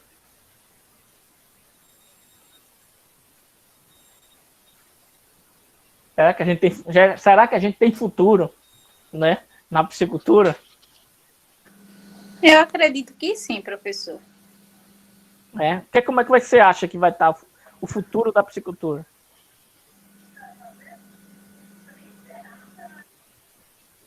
Pode falar, Tati. Não sei, mas eu acredito que como a piscicultura está crescendo, né? Eu acredito que ela futuramente a população possa consumir mais o peixe, fora a tecnologia também mais avançada, né? Não sei. Pode ser. É o futuro, a tendência, apesar que o futuro é muito incerto, ninguém sabe, mas é o crescimento da atividade de piscicultura. É o crescimento do consumo de peixe. As outras culturas animais, elas tendem a se estabilizar porque não tem muito área, a não ser que a gente desmate mais. Não posso nem falar muito, né? Porque já estão desmatando muito lá na Amazônia, Pantanal, para criar, por exemplo, gado de corte. Então, não sei se é realmente isso. Mas a produtividade das escalas de produção de aves, de suínos, de bovinos, né, que são as maiores cadeias de produção animal, né, que a gente tem de proteína animal, elas estão já bem perto do seu limite. Claro, ainda pode crescer, mas está bem intensivo já. E a piscicultura ainda pode crescer muito, porque o Brasil tem uma larga escala de produção de água, uma larga escala de área alagada, e pode produzir muito mais. Não é o principal exportador, não é o principal produtor, então pode produzir ainda muito mais, certo? Imagine só que o Brasil pode se tornar o país do pescado. A gente tem uma área para piscicultura marinha gigantesca que a gente nem explora muito para criar peixes de água salgada, enquanto outros países bem menores do que a gente importam, né, peixes para a gente aqui. Por exemplo, a gente compra peixe salmão do Chile, do Peru, da Argentina, né, muito peixe, bem peixe de tudo que é lugar aqui, enquanto a gente não precisa pela nossa área, pela quantidade de água que a gente tem. Bom, Ô, professor, pode falar. Como a gente tem essa quantidade de água toda e teria a possibilidade como é que eu posso, de usar, né? Mas assim, não iria agredir não com relação ao ecossistema que tem, né? E que demora também vários anos para ter aquele ecossistema ali e vir um homem e destruir, entre aspas, o ecossistema de um certo modo.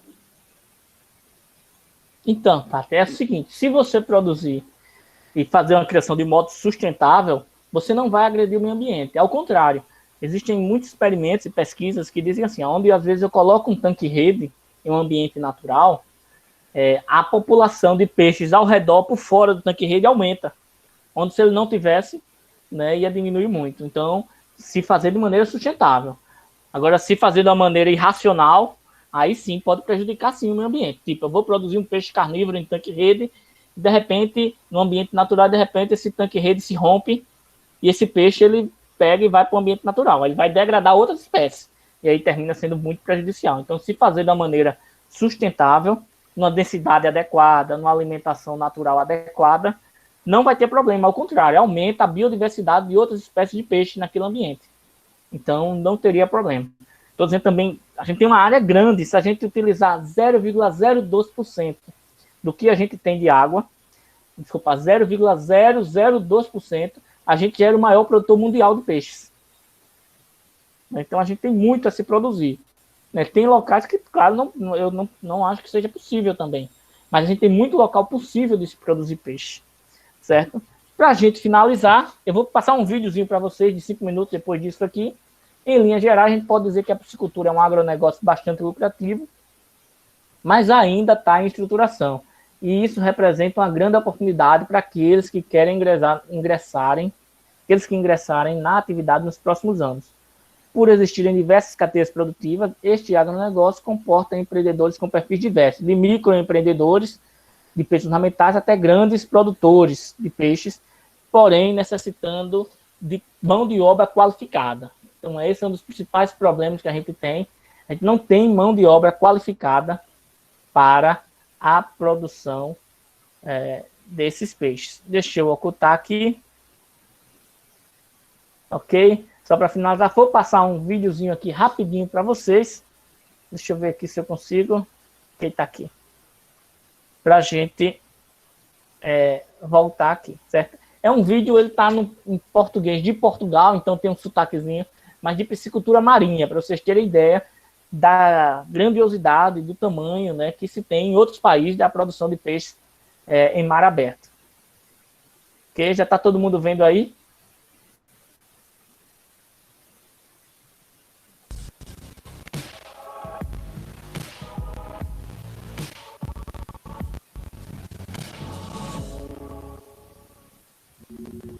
A população está a crescer. Em apenas 3 décadas, vamos precisar de mais 70% de alimentos. Poderemos alimentar o mundo com peixes de aquacultura e o que irá acontecer ao sabor do peixe?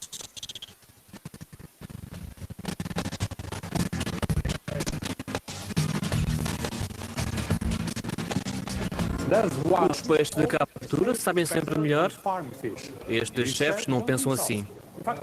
Aqui, nas Ilhas Canárias, alguns dos melhores restaurantes fazem do peixe de aquacultura local uma iguaria. Nelson Pérez é conhecido em Gran Canária pela criatividade dos pratos de marisco. Trabalho com peixes de aquacultura há 25 anos. Antes, os peixes provenientes da aquacultura sabiam todos ao mesmo. Fosse robalo ou dourado, todos tinham o mesmo sabor e um forte cheiro a óleo de peixe. Mas agora já não. Hoje em dia, cada tipo de peixe tem o sabor adequado. Este é um jantar especial. Todos os pratos, dos aperitivos ao prato principal, são feitos de robalo, criado a poucos quilómetros daqui, numa cultura de peixe da empresa Aquanaria. Uma pioneira da aquacultura espanhola que ao longo dos últimos 40 anos vem aprimorando os métodos com o objetivo de produzir peixes de alta qualidade. Acreditamos que a partir dos melhores chefes vamos conseguir mudar a percepção do resto das pessoas que ainda acreditam que o peixe da aquacultura não sabe tão bem como já sabe. Jaulas de peixe são montadas longe da costa graças a uma estrutura inovadora que as protege das tempestades. Aqui nas correntes do Atlântico, a água está sempre limpa e os peixes fazem o exercício que garante o bem-estar e o sabor. Geralmente o tempo aqui é muito duro, temos muitas correntes fortes, muitas ondas. Isso significa que precisamos de manter as estruturas no local. Temos muitos sistemas de ancoragem muito sofisticados, sistemas de grade, tudo está interligado para que possamos ter realmente a certeza de que, seja qual for a tempestade, ainda estamos no lugar. A produção é estritamente controlada para garantir que corresponde aos altos padrões europeus em termos de saúde animal e segurança alimentar, qualidade da água e proteção ambiental. Em toda a União Europeia, as pequenas e médias empresas da aquacultura empregam cerca de 80 mil pessoas, criando empregos em áreas remotas com poucas oportunidades. O setor cresce lentamente, mas o potencial está lá. Até agora, 2/3 dos frutos do mar consumidos na União Europeia são importados. A aquacultura pode fornecer uma alternativa sustentável. Não estamos a interferir com a natureza, não podemos sobreexplorar. O que fazemos é colocar os nossos peixes aqui quando são pequenos. Eles crescem e nós escolhemos-los. É um ciclo fechado, portanto não estamos a explorar recursos naturais. A aquacultura pode tornar-se vital para garantir comida suficiente para todos. Já estamos a usar os recursos marinhos até ao limite e as capturas globais estão estagnadas desde os anos 80. Em contraste, a produção da aquacultura tem estado a aumentar há anos e o cultivo de peixe pode vir a ajudar a satisfazer a procura da população em crescimento. Os impactos ambientais da aquacultura estão a ser abordados com pesquisa e inovação, em parte financiadas pela União Europeia. Aqui, na Holanda, a aquacultura Kingfish Zealand opera com água do mar limpa através de um sistema inovador de recirculação, usando energia renovável, ração orgânica para peixe e zero antibióticos. É uma forma cara de criar peixes, portanto tivemos de encontrar o produto com mais qualidade que podemos criar. Daí a escolha do peixe-rei. É um dos peixes mais caros do mundo. Mas, para satisfazer a procura, o peixe consumido na Europa é totalmente importado do Japão ou da Austrália. Portanto, a capacidade de produzir um produto de qualidade, próximo do mercado, foi fundamental para que pudéssemos investir e construir instalações para produção e tecnologia como estas.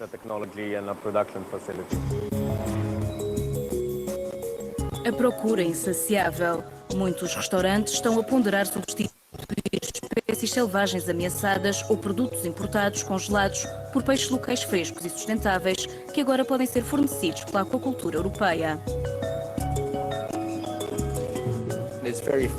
Tem um sabor muito fresco. A textura está um pouco entre o atum e o robalo. É uma textura muito boa.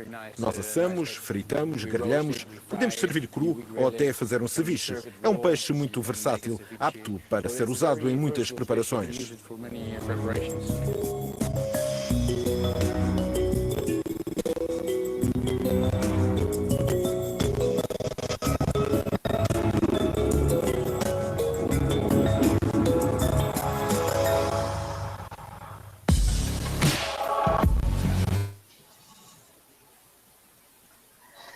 Bom, gente, como eu estava falando aí para vocês, né? Só para mostrar aí esse vídeo. Não sei se ficou, acho que o som estava picotando um pouquinho, não foi, Tati? Mas deu para entender, deu para assistir mais ou menos, não deu? Ok. Então, gente, particularmente, era isso que eu queria passar para vocês. Vamos torcer para que o sistema do Moodle volte logo a funcionar, porque lá já tem todo o material dessa primeira aula, tem um bocado de outros vídeos, mas deixa eu olhar aqui o que é que tem aqui no chat. Eu não respondi tudo, não foi? Não sei se alguém... a aquicultura tem relação com algas, sim, a criação de algas para o consumo está dentro da aquicultura. Certo, David? Deixa eu olhar se passou alguma coisa aqui.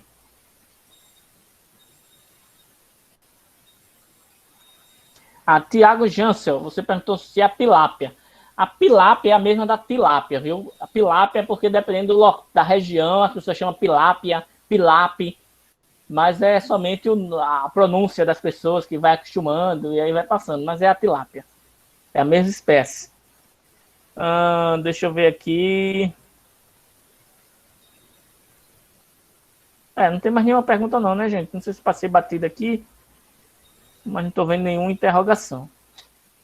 Está travando um pouquinho, né? Mas dava para entender. Eu vou tentar ver uma outra forma de passar vídeo. Eu já estou tendo uns probleminhas aqui de estar travando o vídeo. Bom, antes de... Professor. Oi. Eu vi que no Moodle tem alguns vídeos que você colocou lá. Tem. Do YouTube. Mas é para vocês assistirem mesmo. Eu já coloquei lá para vocês clicarem e irem assistindo, certo? Já tem um monte de coisa lá, mas eu vou colocando mais. Mas dessa primeira período, já tem essa aula, esses slides, né, que tem algumas coisas a mais. E tem um bocado de vídeo lá que eu quero que você assistir, porque eu vou perguntar para vocês também, né, numa atividade que eu vou fazer. Tem até um joguinho lá para vocês brincar. Tem uma tarefa de casa para passar para vocês, certo? Mas vou fazer o seguinte. Eu vou, para ser mais rápido também, acho que dá para a gente encerrar a nossa aula de hoje, e eu vou mandar por e-mail uma atividade sobre conceito de termos técnicos na área de aquicultura. É um monte de termo, e aí cada um vai mandar, né, os termos técnicos. Tem uma pergunta só que eu vou passar para vocês, duas perguntas para todos vocês, e aí vocês anotem aí no caderno, no material escolar de vocês, né, que é o que vou perguntar para vocês. Eu queria que vocês, quem puder fazer, faça uma apresentação em 3 slides para apresentar na próxima aula. Quem apresentar, que vai ser sorteio, vai ganhar 1 ponto na primeira prova. 1 ponto, viu, gente? Vale muito. Professor, Oi? Vitória, eu não tenho computador, não tenho como apresentar. Não tem como apresentar, né, Vitória? Não. Tá pouco ponto.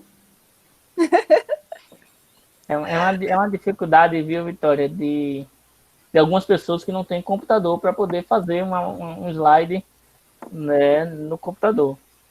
Não sei se você sabe, Vitória, pela UFAL, tem um edital que, se eu não me engano, está aberto para facilitar um empréstimo ou bolsa, alguma coisa, para quem não tem, para fazer o PLE. Você ficou sabendo disso? Não. Eu só vi a questão da internet, né? Que fazia lá para conseguir a internet. Mas essa outra parte eu não vi, não. Vai ser uma dificuldade de Vitória mais para frente. A gente vai precisar fazer algumas atividades que talvez não precise fazer pelo computador. Por exemplo, eu estou com a minha esposa faz tudo pelo celular. Porque ela está com uma bebezinha pequena, então ela faz slides, faz projetos. Não sei como, eu não consigo também, viu? Fazer, mas ela faz. Mas assim, não estou pedindo para você, não estou dizendo assim, é uma dificuldade que eu não sei como resolver agora, certo? Eu não estou exigindo de você fazer isso. Tanto é que eu não vou exigir de todo mundo. Eu vou exigir quem quiser ganhar um ponto, né? Um ponto extra. Faz uns 3 slides, né? Para apresentar as 2 perguntas que eu vou fazer agora. Além disso, eu vou fazer um questionário de 20 perguntas para que vocês encaminhem para mim ou para a monitora. Eu vou mandar o e-mail para vocês, descrevendo tudo direitinho, para vocês ficarem sem fazer nada a semana toda, né? Como se estivesse sem fazer nada, né? Tô brincando com vocês. Bom. Só que eu vou ficar sem o extra no momento. Mas, Vitória, procura saber, quando voltar ao site da UFAL, a possibilidade, porque tem empréstimo, alguma coisa assim, tem uma alternativa que a Pró-Reitoria Estudantil está fazendo para ajudar alguns alunos que não têm condição de computador no momento. Tá certo? Tá certo. Tem alternativas lá, com a Pró-Reitoria Estudantil. Bom, vou fazer as 2 perguntas para a gente encerrar. A primeira pergunta, eu quero que cada um possa fazer, né?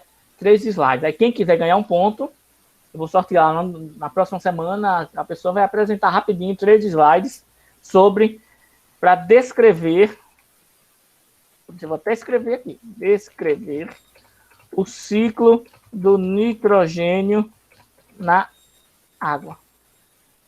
Descrever o ciclo do nitrogênio na água. Certo? Eu estou falando um ponto, mas se eu tiver bonzinho e o negócio estiver bom, eu dou até 2, 3, 4, 5 pontos na próxima aula. Certo? Agora tem que estar show. Apresentar bem. Não, professor, aí não pode ir, não. O quê? Não entendi. Pode ir, não, porque eu vou ficar sem o extra. Vale tudo isso, não. Calma. Dá para fazer. Para 3 slides, dá para fazer pelo celular, viu? Recortando, Vitória, dá para fazer pelo celular. 3 slides só, no instante faz. Vou pro YouTube para tentar fazer. Ok, 3 slidezinhos. Vamos. Ciclo do nitrogênio na água. Quero que todo mundo faça, porque é questão de prova. Vou perguntar isso mesmo para vocês. Vai ser uma prova ao vivo, vendo a pessoa, então ninguém vai poder nem pescar direito. Então tem que fazer. E apresentar. Aí nem todo mundo vai apresentar. Eu vou sortear lá na hora. Quem tiver a chance ganha 2, 3, 4, 5 pontos. Ok? E a outra pergunta é sobre o que causa o gosto de barro ou mofo, né? Barro ou mofo na carne dos peixes. Interessante essa pergunta, né? Tem me explicar direitinho? Ei, eu vi essa pergunta no joguinho, viu? Viu? Pronto, e era verdadeiro ou falso. E eu escrevi. Tudo bem. Ótimo. É só para vocês gravarem mesmo. Mas sim, faz aí 2, 3 slides também, não precisa muito. Bem rapidinho, só para responder de maneira que a gente possa ver. Oi, Lavínia. Pode repetir, por favor, a segunda pergunta? Tá no chat. O que causa o gosto de barro ou mofo na carne dos peixes? Ok? E a primeira é descrever o ciclo do nitrogênio na água. Então, é coisa que vocês aprenderam no 2º grau, isso, né? O ciclo do nitrogênio no solo, mas tem na água também. As transformações que ocorrem, que a gente vai falar um pouquinho disso na próxima aula. Além disso, eu vou passar a tarefa de casa por e-mail para vocês, para todo mundo. Tá bom, gente? Eu acho que era só isso. Não sei se tem mais alguma pergunta. Eu acho que não tem mais, né? Estou vendo aqui no chat, não tem mais nada. Né? Ô, professor, se pronuncia off-flavor, é? Off-flavor. Off-flavor. Tá certo. Na verdade, é o gosto de barro, o gosto de mofo. Né? Se chama off-flavor, esse gosto ruim. Mas aí descrever direitinho como é que faz, como é que ocorre, né? Por que ocorre isso. Não, a gente não vê, às vezes, aquele gostinho de barro, algum gosto de mofo, barro no peixe? Eu noto isso quando eu consumo peixe da carne mais escurinha. É? Eu não gosto. É. Bom, vocês vão ler, vão explicar e vão entender para poder todo mundo entender o que é que causa esse gosto, o que é que pode fazer para diminuir ou tirar esse gosto, né? Qual peixe que tem, qual peixe que não tem, eu não sei. Não sei se alguém já percebeu isso. Ok, gente? Mais alguma coisa? Mais nada? Eu acho que tá bom, né? Por hoje já me aguentaram muito, né, gente? Professor, Oi. como é o nome do vídeo que o senhor passou? Porque ficou travando muito aqui, eu não entendi quase nada do vídeo. Eu vou ver se eu posto o link aqui, que eu já tirei. Deixa só um segundinho aqui. Bem lembrado, viu? Vitória falou, foi? Quem foi que falou? Lavínia. Lavínia. Parece que na minha aula só tá Lavínia, Tata e Vitória, né? Não tem mais ninguém não na aula, né? O povo tá só a Laís também, né? Laís estava escrevendo, né, Laís? Desculpa. Só tem elas 4. Mas tudo bem, obrigado, viu, meninas? Só tá vocês 4 aqui na aula. O resto do povo não tá não, né? Eu vou até fazer a chamada, gente. Esqueci, ó. Saiu alguém que eu não sei. Vou clicar aqui já para fazer a chamada. Beleza. Já fiz. Deixa eu colocar aqui só um segundinho, viu? Viu, Lavinha? Deixa eu ver aqui. Para colocar o link aqui, que eu fechei. E pronto, achei. Vou colocar o link do YouTube aqui no chat, ok? Pronto.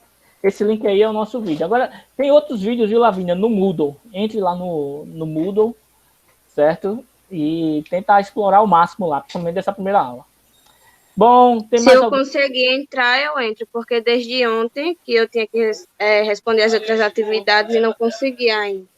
É porque teve um problema na UFAL como um todo, lá na central. Mas estão dizendo que estão tentando resolver. Acho que de hoje para amanhã resolve. Eu também não consegui entrar hoje, ia passar umas coisas para vocês, tudo, não consegui.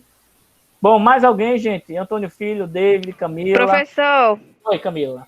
Eu ainda estou com problema no meu e-mail institucional. Você não recebeu não foi? Não. Mas você nem consegue entrar no Moodle também? Não. Não, eu consigo, né? Só que agora não estou conseguindo acessar. Não, mas tudo bem. Eu tenho seu outro e-mail, então quando precisar eu mando para você pelo outro e-mail. Agora, você tendo acesso ao Moodle, tá tranquilo, tá tudo lá também. Tá Graziele, certo. Jaqueline, Keliane, estão por aí ainda. Madalena tá me enrolando, né, Madalena? Vou ligar para sua namorada agora, ver se você tá com ela ou tá assistindo aula. Ok? Tem mais ninguém não. Lohane, né? Alguém tem sinal de vida aí, gente? Ah, Madá tá aqui, Madalena, né? Jaqueline tá por aí também, né? Ok, gente. Ok. Assim, deixa eu dar um lembrete para vocês, Keliane. Se eu tô fazendo aqui a frequência também, quem quiser dar um alô, um presente, tô por aqui, no chat, ou falar, tudo bem. Vale porque fica gravado aqui depois na apresentação. Mas precisa ter 70% da presença, viu? Não é isso? Precisa ter 70% da presença nas aulas. Então, gente, por favor, não faltem muito não, porque dá complicação, ok? Professor, mesmo eu aqui, eu tenho que falar lá no chat para deixar a presença, é? Não, você já sei que você tá por aqui. Já tô vendo você, pode ficar tranquilo. Pode deixar, Tati.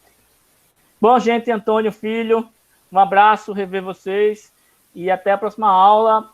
Vou mandar depois as coisas por e-mail para vocês. A Emily não conseguiu entrar aqui, que é a monitora. Vou pedir para ela entrar em contato com vocês também, para se apresentar, tá? Um abraço, beijo para todo mundo, certo? Boa semana, bom resto da semana. Tchau.